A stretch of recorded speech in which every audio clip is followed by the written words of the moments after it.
আপনারা কি এরকম ঘরেতে ঠান্ডা ঠান্ডা আমলস্যি বানাতে চান? চলুন রেসিপিটা দেখে নিন। প্রথমে আমটাকে কেটে নেব।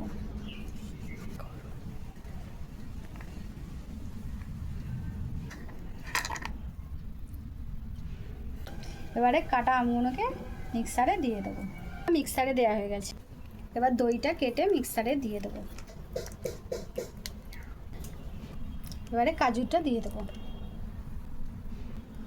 এবারে গুড় দিয়ে দিচ্ছি।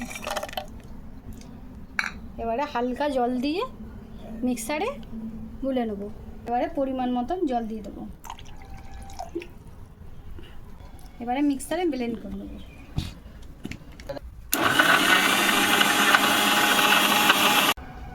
এবার গ্লাসে পরিবেশন করে নেব।